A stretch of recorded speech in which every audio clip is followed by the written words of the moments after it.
Je voudrais d'abord dire que c'est ici la deuxième fois que je prends la parole dans la maison de la Nouvelle-Calédonie, à Paris, puisque en janvier 2010, j'avais soutenu une thèse d'anthropologie politique portant sur la constitution de l'espace public en Nouvelle-Calédonie. Aujourd'hui, je vais essayer de m'exprimer de manière un peu plus libre et soulager du poids des contraintes académiques des systèmes d'évaluation, parce que l'habituel des soutenants de thèse, c'est de longue pression. Et bien que vous parlez aujourd'hui de l'espace littéraire calédonien, ce ne soit pas un exercice facile. Je ne sais pas comment je vais aborder la chose, et qu'il y a une certaine forme de contrainte, même s'il y a comment dirais-je, si je vais avoir une certaine liberté d'expression par rapport au rituel universitaire des soutenants de thèse. Alors, je vais essayer d'expliquer ce qu'écrire et publier signifie dans un horizon incertain. Alors, je le ferai, je vous dis d'entrée de jeu, à partir de ma propre expérience et à l'occasion et autour de deux publications récentes, Le respect et le discours politique kanak. Avant tout, je voudrais quand même, puisqu'on parle de respect, m'acquitter quand même de ce rituel qui existe dans toutes les cultures, et puis par exemple, particulièrement la culture kanak et calédonienne, ce qu'on appelle le geste coutumier.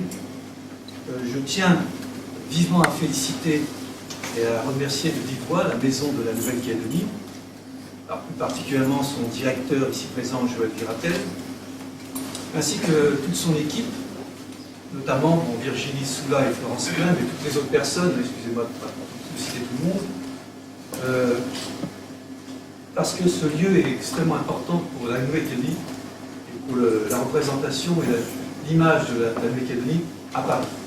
C'est très important pour ceux qui viennent de Nouvelle-Calédonie d'avoir ici un espace et un lieu où il y a une forme de rayonnement de la Nouvelle-Calédonie autre que le relais des journalistes qui parlent toujours des conflits du sensationnel.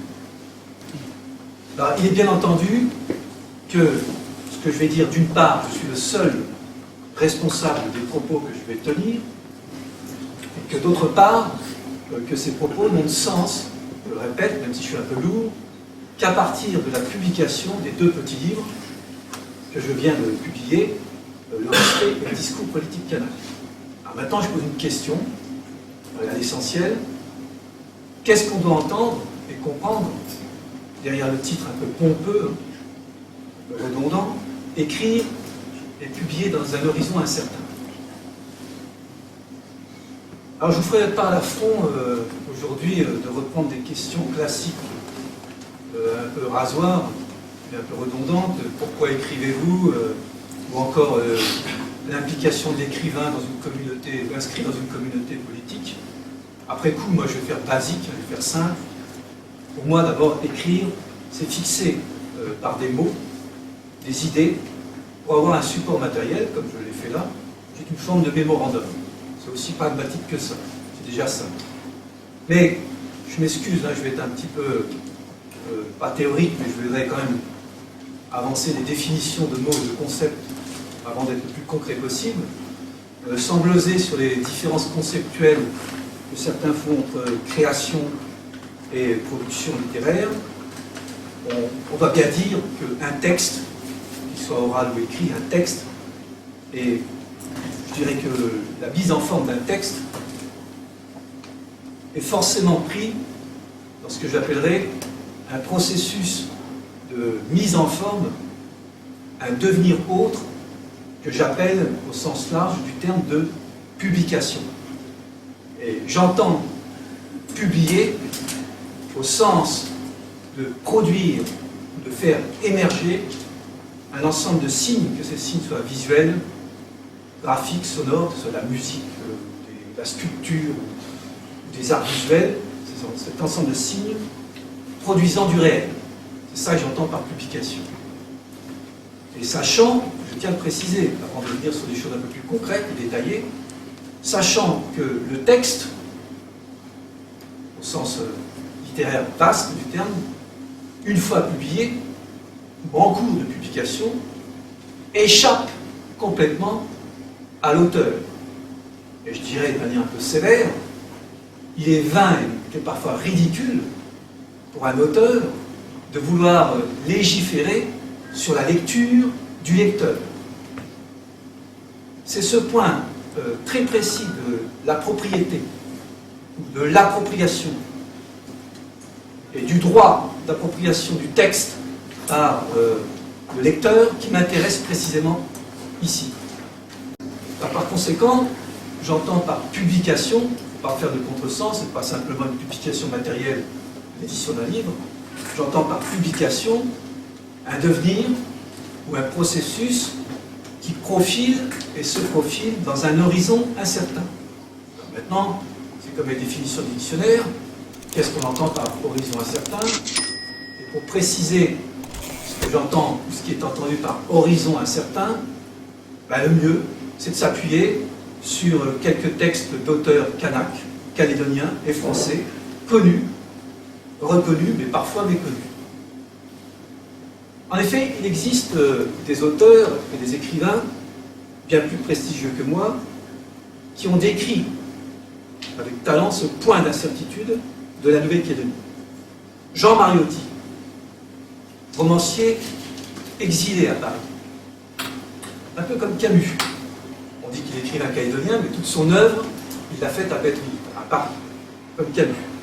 Jean Mariotti, romancier exilé à Paris, auteur en 1942 d'un roman intitulé « À bord de l'incertaine ». À bord de l'incertaine.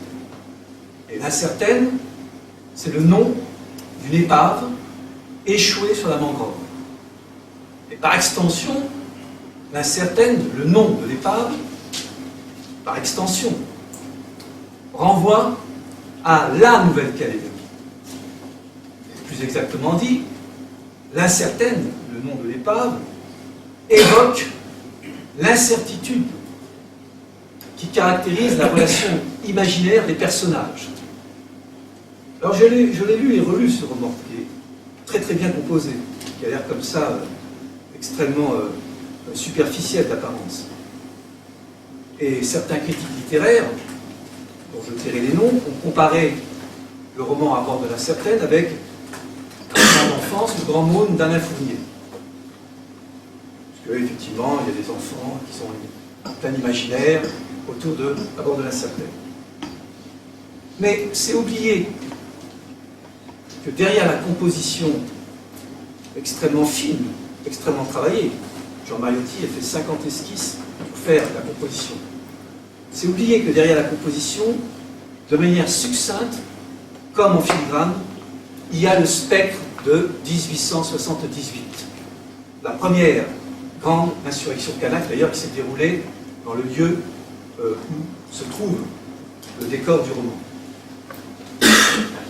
La fiction à bord de l'incertaine, à mes yeux, exprime le devenir incertain de la Nouvelle-Calédonie. Et il semblerait que À bord de l'incertaine, bien sûr c'est un roman, mais Mariotti essaye à travers la fiction d'exprimer tout le devenir de la Nouvelle-Calédonie. Autre référence, plus loin dans le temps. En 1978, Jean-Marie Gjibaou, un leader charismatique kanak, avait prononcé 2 discours extrêmement importants. Et à l'occasion de 2 manifestations, l'une, disons, culturelle, et l'autre politique. Pour célébrer le centenaire de la naissance de l'ethnologue missionnaire protestant Maurice Lénart, au Musée de l'Homme à Paris, il était invité par Jean Guillard, Jean-Marie Gjibaou s'exprimait sur le rapport ou le non-rapport qu'entretient qu'a entretenu le peuple kanak avec Maurice Lénard, avec son œuvre. Je dis bien rapport ou non-rapport, parce que ce n'est pas ce soir que je vais évaluer la filiation entre l'œuvre de Lénard et le mouvement nationaliste kanak. Ce n'est pas mon propos. Je m'exprime ailleurs sur ce sujet, mais ce n'est pas mon propos. Et puis, la même année, je reviendrai d'ailleurs sur ce discours tout à l'heure, en 1978, à Marais, dans l'île de M. Richard Calloy, ici présent, peut-être qu'il était à ce congrès, en 1978, un congrès extrêmement important, dont je parlerai tout à l'heure en détail. Il tient un discours, il prononce un discours de programme politique, où il s'agissait de construire pour la première fois et de œuvrer pour l'indépendance kanak. C'est la première fois, en 1978, que l'Union calédonienne construit, pense, conçoit l'indépendance kanak. Il tient un discours en 1978. Et dans ce discours, sur lequel je reviendrai tout à l'heure en fin de parcours, il dit ceci, il s'exprime,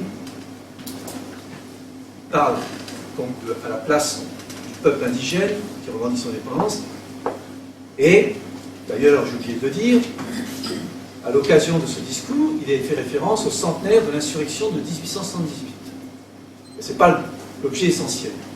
Eh bien, dans ce discours, mais ce n'est pas l'objet essentiel, mais quand même, 1878, il y a eu 50 révoltes kanak depuis 1853 et avant, mais la première grande insurrection générale de la Nouvelle-Calédonie, c'est 1878, et il y a quand même, il faut le dire, un autre auteur kanak, qui est peut-être moins connu que Jean-Marie Djibaou, mais qui à mes yeux est tout aussi important, Apollinaire Anova, qui écrit en 1965 un texte, et Apollinaire Anova est le premier à dire que 1878, c'est l'événement fondateur de l'histoire contemporaine de la Nouvelle-Calédonie, au même titre que 1789 pour l'histoire de France.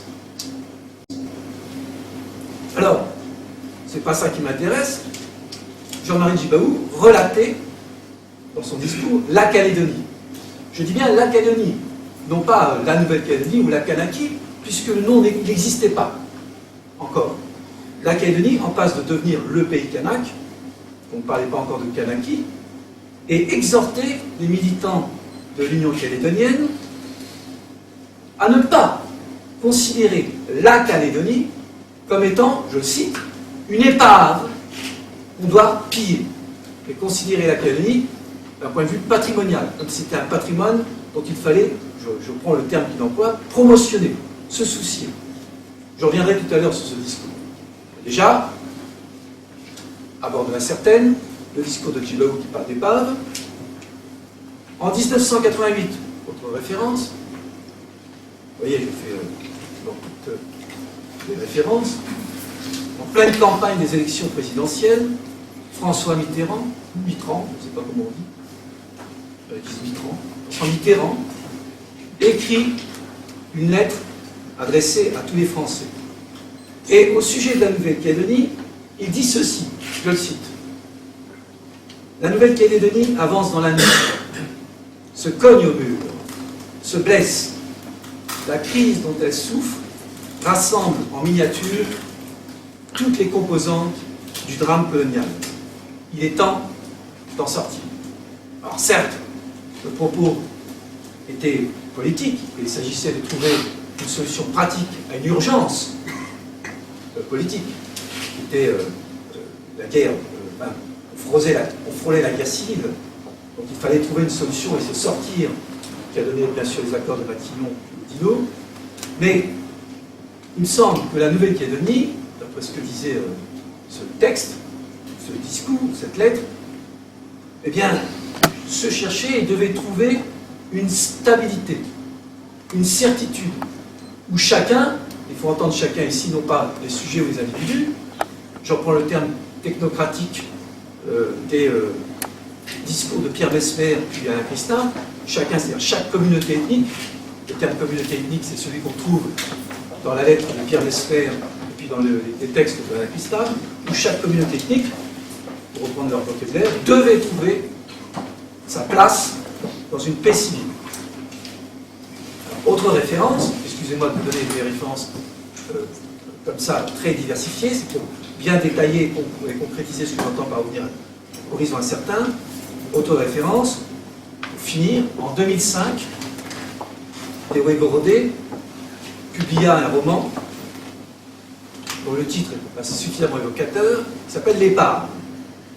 Et dans ce roman, L'Épave, il est traité où il s'agit de personnages pris par la tourmente, par la dérive, ou par les temps qui courent, pour reprendre le titre d'un autre de ses écrits, contemporains de la période de l'accord de Nouméa.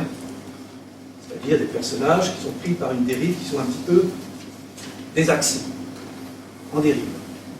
Alors on comprend, par cette série successive de références, on comprend que l'horizon incertain dont il s'agit, dont nous allons parler, ici, concerne quoi? Le devenir de la Nouvelle-Calédonie.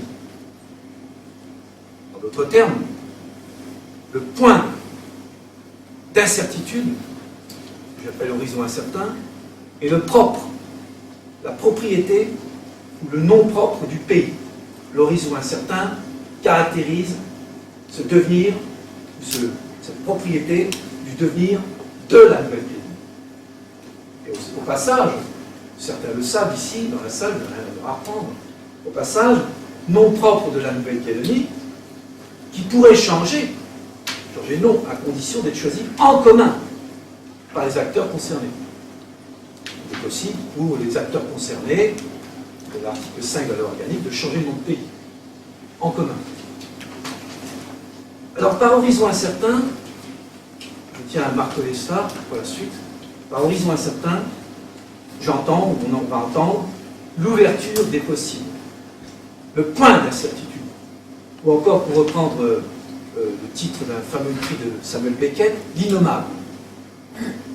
Par conséquent, il me semble qu'écrire et publier dans l'innommable revient, en partie, par-delà les logiques des faux-semblants, à aller à l'essentiel et de nommer ce qui est essentiel.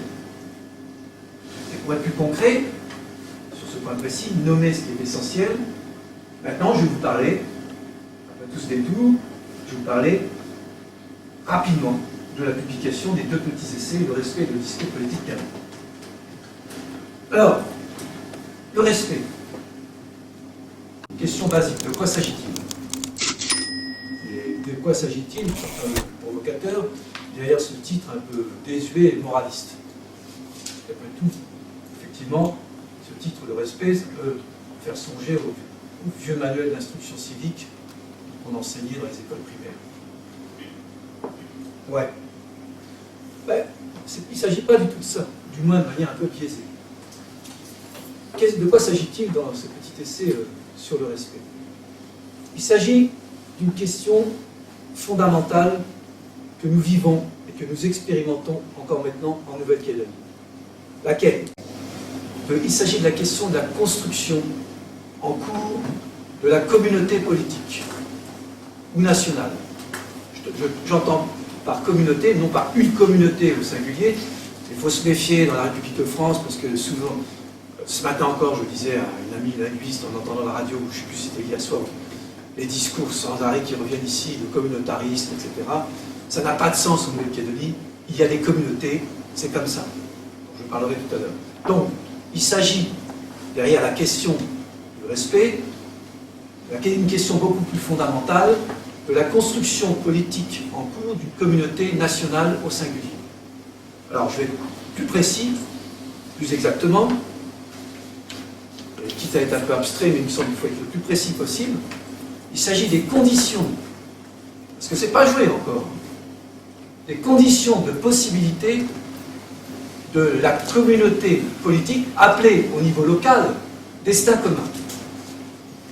Ça revient comme un leitmotiv de destin commun. Il y a des chansons, les discours, sans arrêt, ça revient comme un mot d'ordre, de destin commun. Or, je me suis basé sur une chose extrêmement élémentaire, toute construction politique, c'est pas propre à la Nouvelle-Calédonie, toute construction politique passe forcément par une transmission des valeurs, des savoirs et des pratiques.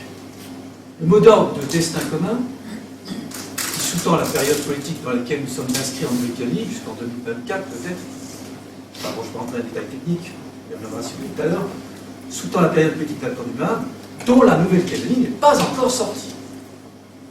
On est en plein dedans.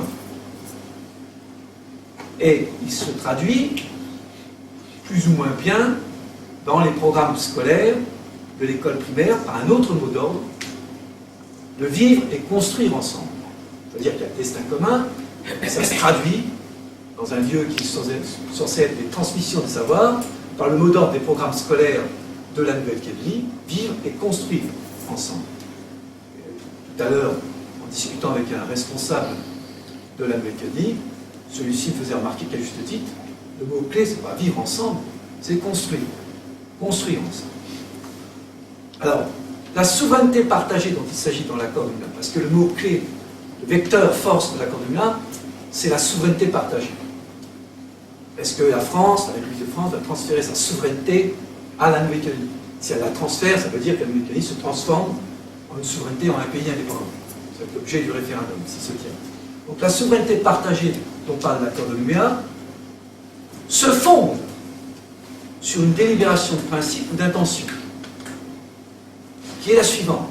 Je vous demande d'être attentif à ça, parce que c'est le point qui me semble le plus délicat et qui est le plus, comment dirais-je, qui crée des rapports en Nouvelle-Calédonie très fragiles, des points d'équilibre.